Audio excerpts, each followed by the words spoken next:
Oh, you thought I just left. Okay. Well, let me tell you a little story about that coming up.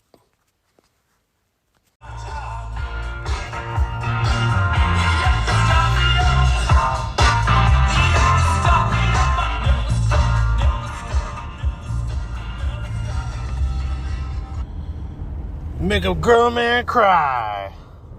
Well, that's what happened to me. Because I deleted all my podcasts.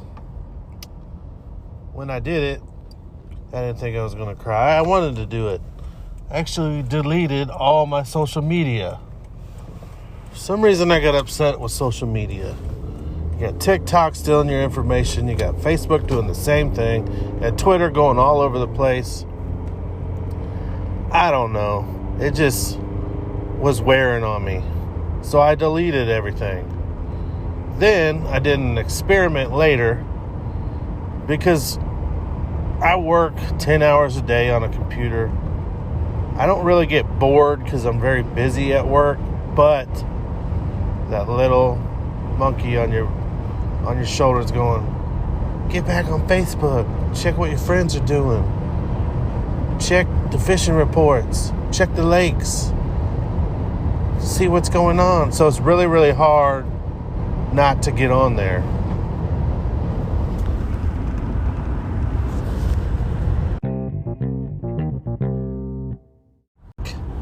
We had to go back to the house and get my ID card and my wallet.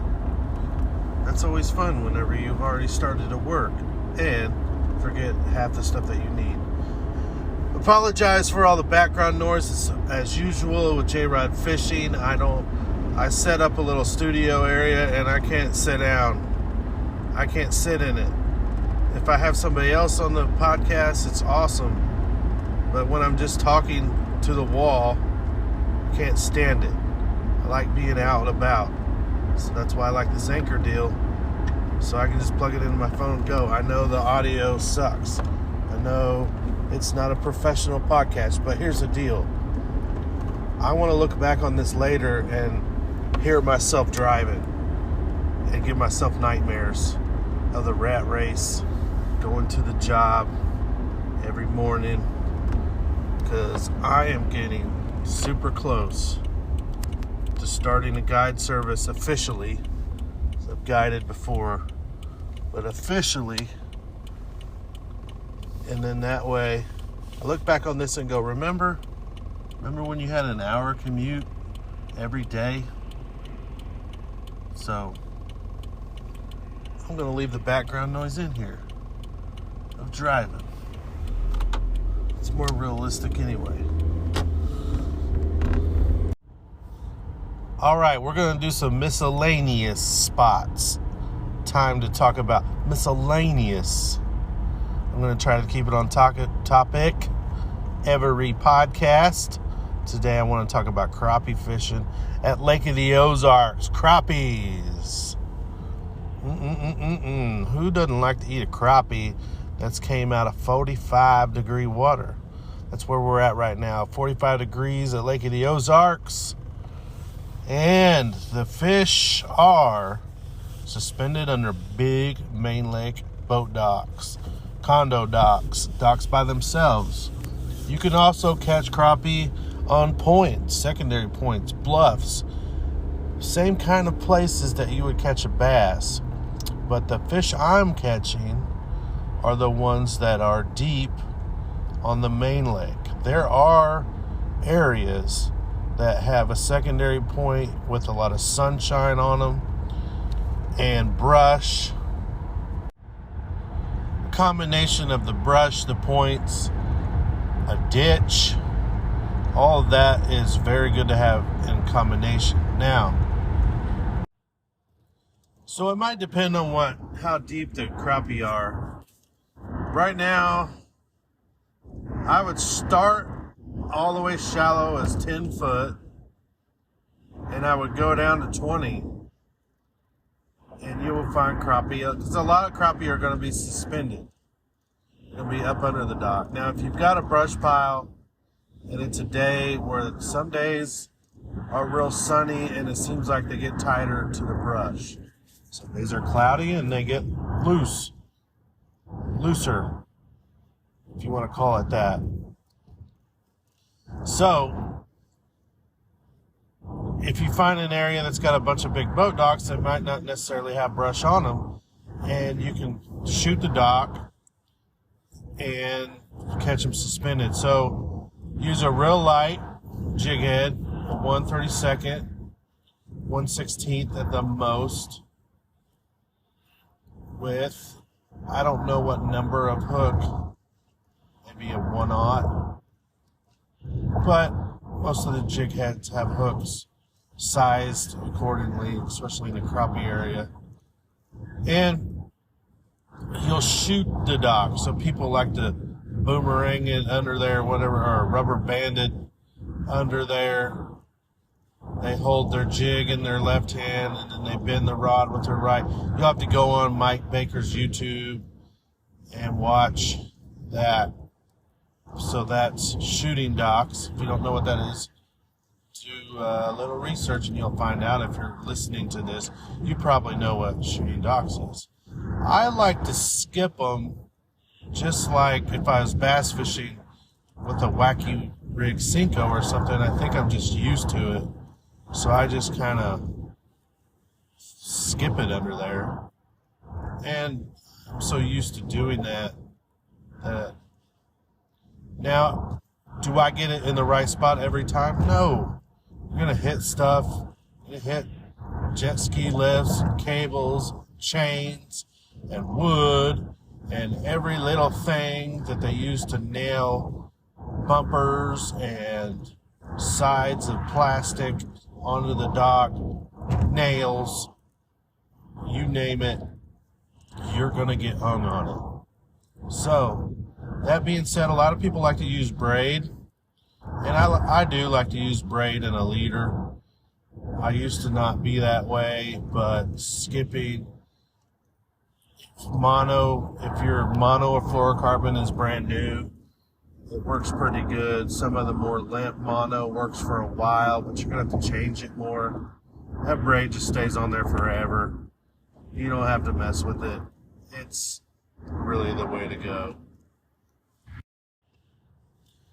Now, what kind of crappie jig do I want to use? I want to use something that is a lead head. Definitely not going to pay for tungsten for crappie. Then I want 3/32 or 1/32, and I want a 1/16. Now, if I find crappie that are underneath the boat fairly deep, I will jump up to a 1/8, but I don't go heavier. Some people are going heavier because of live scope. If I need to go heavier, I'll pinch a split shot above it. That way I can get it down to the crappie in my live scope. But 90% of the time, and I'm probably doing it wrong, I am using my live scope with a 1/8, and I've learned to use live scope with a 1/16. So I think once you figure that out and you know your rate of fall and you know how to follow the jig, etc., you can catch a lot of fish that way. Now, the plastic or the tube or your crappie, what do they call the plastic part? The crappie tube? So Southern Pros used to make a 2.5-inch crappie tube that was my staple for Lake of the Ozarks or anywhere, and I'd use black and chartreuse, purple and chartreuse, and red and chartreuse. I've shied away from the red as much anymore. They say it disappears. I don't know. I know they can still see the chartreuse part. I almost always use a crappie nibble. If they're biting real good, you don't need it. It's just an added little enhancement. I always use chartreuse. I don't use any other color. I've tried all of them. The chartreuse one works great. You might get yellow. They actually make like a yellow corn color. It's almost the same as the chartreuse. Get the chartreuse, that's all you need. Now,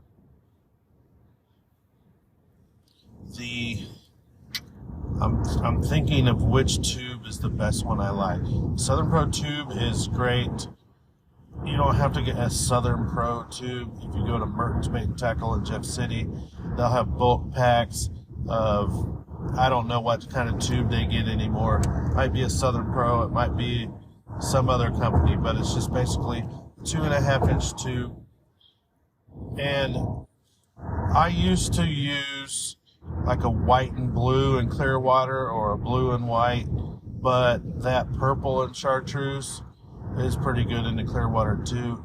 But now if I'm in clear water, I mostly go to the Monkey Milk Bobby Garland Baby Shad. It's really killer. I love the Lake Fork tackle. It's a live magic shad is what it is, but it's in a crappie size, 2.5 to 3 inches. It is a killer bait. I love that bait. Not a lot of people use it at Lake of the Ozarks. They make one with a straight tail, and they make one with a curly tail. Monkey Milk is everyone's favorite color. It does work. It kind of glimmers in the sunlight, and it just makes a really, really, really good silhouette. So it's pretty much white though, and when you need some color, you can just dip your jig into some chartreuse, dip the tail, dip the whole thing, dip half of it, whatever you want to do, so you can mix the colors up. They make a million different colors of dye. They make marker pens. They put some chartreuse on, or they put some garlic on your bait. I really like it. Now, one thing that I don't try much, and I probably should, is there's a lot of fish paste and jellies to put on your crappie jig. And in the winter time, you're soaking the bait in front of the fish. So you need a little bit of scent to kind of get them to trigger sometimes. When they're biting, it doesn't matter. You can put any color down there at the right silhouette and the right rate of fall, and have it above their head, which is important, above their head. Let them come up and eat it. They will follow it down and eat it. A lot of people say they don't, and it spooks them. It can, and it will. If you want to be more successful, keep it above them.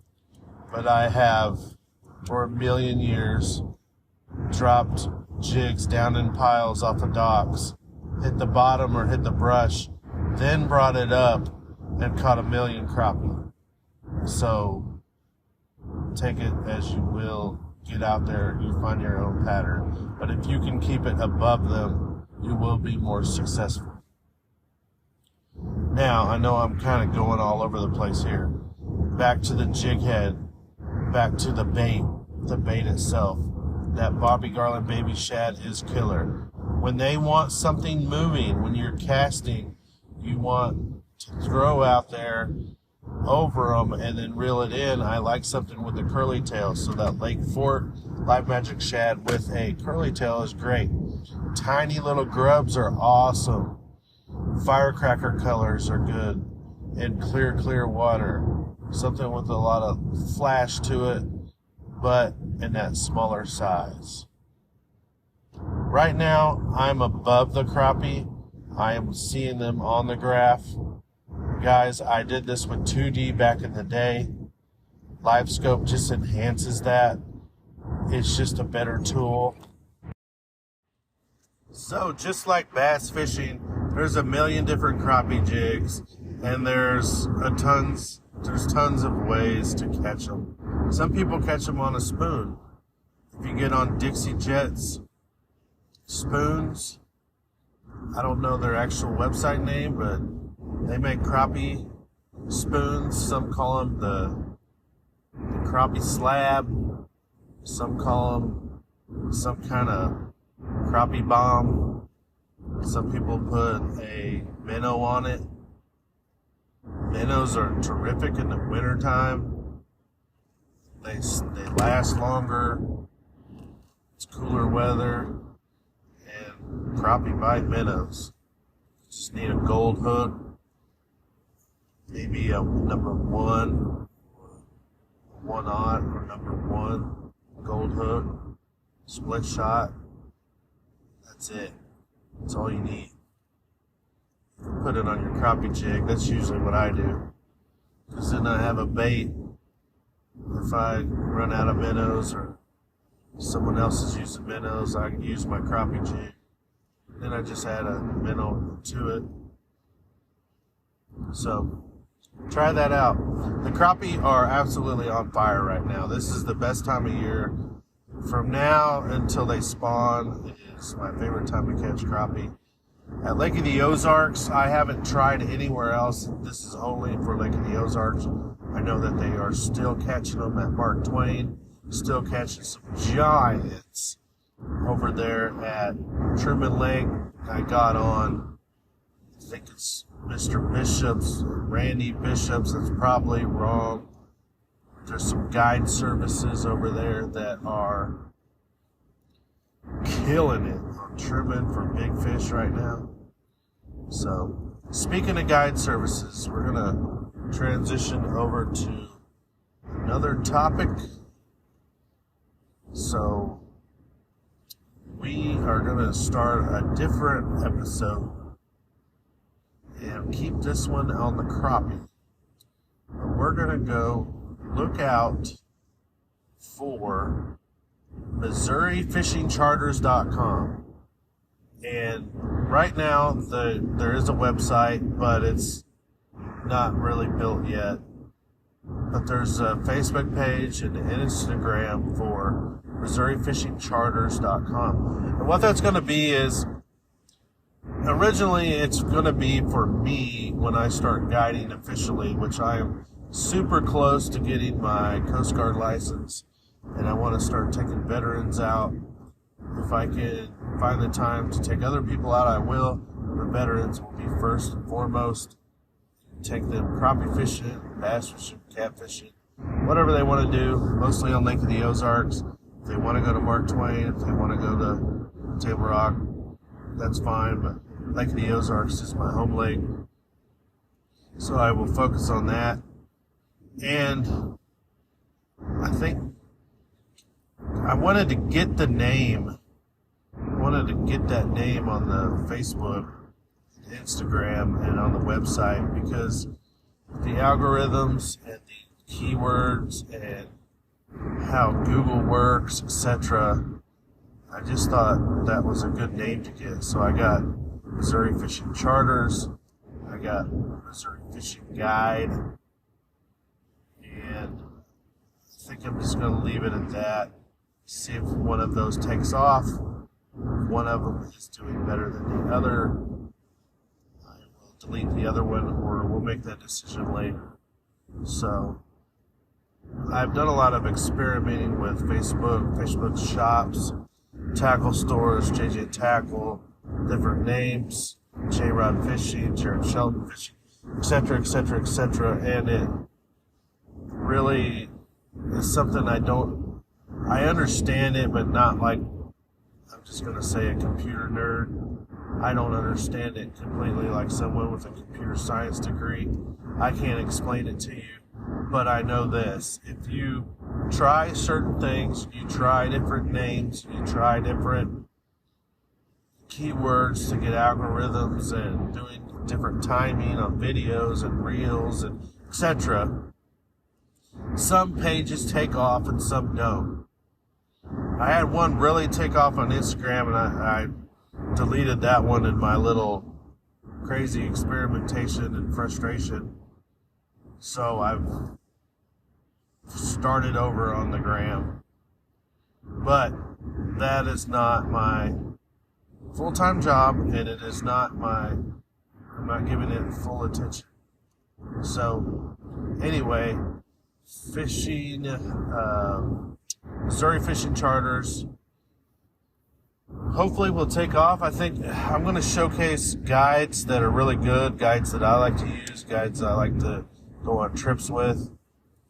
You have Jack Uxa is really good. Like the Ozarks, I need to go with him. I want to go with Tommy Bench on the Gasconade. I want to go with Kenny Wilkerson up at Mark Twain for crappie. I want to get with Cody Van Hatten at Truman. I want to go with Eric Cray down at Table Rock. There's just a lot of different guides that are extremely good. They do it full time. They are really good at what they do, and I want to learn from them. And I want to fish with somebody that really, really can show me some things, and we'll have a good time. So watch out for that. I'm going to do another podcast on that, and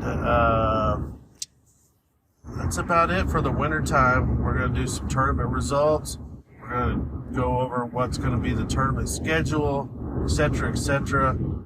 And if you are extremely bored listening to this, please go over to Bass Talk Live, listen to Matt Pegrack on the tournament scene. And one of my favorite podcasts right now is the Bear Grease podcast from the Meat Eater guys and Clay Newcomb from Arkansas. He really, really brings up a lot of topics that I enjoy. There's a lot of turkey hunting going on. There's a lot of squirrels hunting stories.